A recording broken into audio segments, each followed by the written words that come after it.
après avoir célébré le premier mariage, Dieu va dire à Moïse, au moment où il rédige les premières parties de la Bible, il va lui dire, c'est pourquoi l'homme quittera son père, sa mère, s'attachera à sa femme, et ils deviendront une seule chair. La volonté de Dieu est que le couple, parti l'un et l'autre, devient une seule chair. On aurait pu dire que c'est quelque chose de traditionnel, que c'est lié à la société juive, mais Jésus dans le Nouveau Testament va revenir dessus dans Matthieu 19 en disant qu'au commencement, il n'en était pas ainsi. C'est pourquoi l'homme quittera son père et sa mère et s'attachera à sa femme. Parce que c'est ça la volonté objective de Dieu. C'est ça que Dieu veut, que le couple soit un. Complicité, transparence, projet commun, c'est la volonté de Dieu.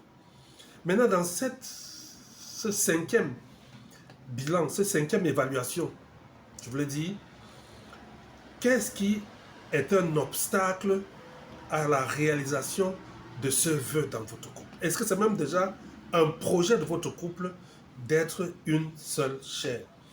Chacun vient dans la relation avec des réalités, des ambitions, des projets, une vision, mais la volonté de Dieu, c'est que vous soyez devenus un. C'est-à-dire que votre couple ait une vision commune, un objectif commun, un chemin qu'il veut prendre qui est commun et que vous puissiez y arriver. Et donc, en cette fête d'année, ou à ce moment où tu fais le bilan, je voudrais que tu réfléchisses sur les éléments qui s'opposent au fait que vous devenez une seule chair.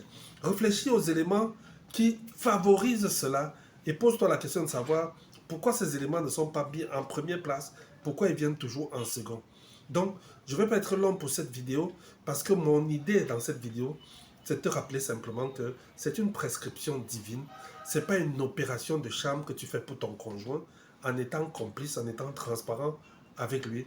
Mais la parole de Dieu dit, il quittera son père et sa mère, il s'attachera à sa femme et ils deviendront une seule chair.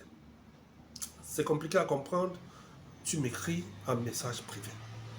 Si tu veux en discuter dans le groupe, tu écris simplement un commentaire et je vais m'empresser de lancer le débat dans le groupe. Donc, on a dit cinquième thème de discussion, c'est pourquoi nous ne devenons pas une seule chair.